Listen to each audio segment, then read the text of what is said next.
So one other thing that I wanted to talk about was a vulnerability that we found. So one of the things that was, reading this was scary was this new vulnerability that attacked NPM. And I'm going to try to explain this, but essentially the problem was that we had a few different packages that had critical vulnerabilities kind of snuck in there.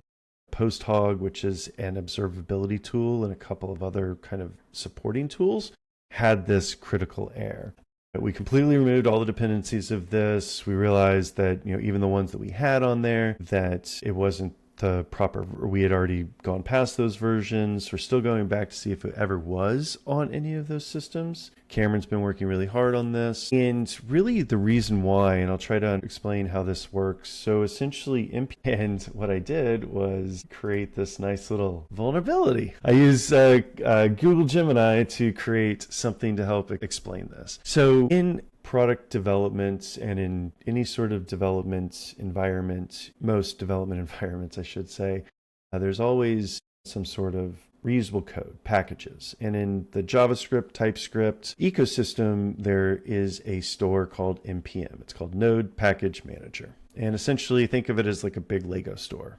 If you're building a castle with a bunch of Legos, you have specialized pieces that you don't want to have to create every single Lego, so you go out to the store and you get it. Well, imagine you go to that free store and you're trying to get some bricks for your castle, your app. Basically, these hackers broke into the NPM, the main store, and planted these that looked exactly like the original packages. And what it did, so when you actually came and you said, hey, I want to use this package, PostHog, any of these other packages, it now, when you put that into your code base, opens up and there's a little spy robot that kind of crawls in there and it steals all of your secrets.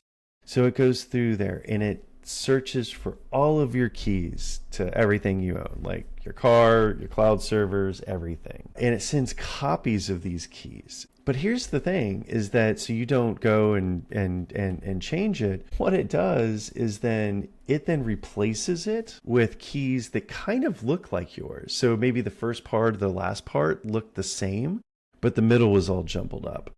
That's what it was doing, is it was essentially swapping them out. So you didn't really ever know. So basically it pretends to be you and basically puts all of the other new things that you, and basically tricks all of your other packages into thinking that those are the correct ones as well too. So any other API keys that other packages might use, it kind of tricks them into using or giving it those keys. And here's the most terrifying part is that if it got caught or it found out, hey, I can't really steal anything, it actually triggered a self-destruct mode that would essentially start deleting code or deleting stuff on the server. So pretty destructive. And there's a great write-up on Datadog on this, but definitely if you haven't been addressing this, I would, if you're a developer, look out for this, update all of your packages and make sure that you have not been, that your code isn't vulnerable to this attack, because it's a pretty serious attack. And while it's not necessarily AI related, something I thought that we should probably bring out because us, like many others, were hit by this, and we wanted to make sure that we share this with the broader community so that other people don't get affected.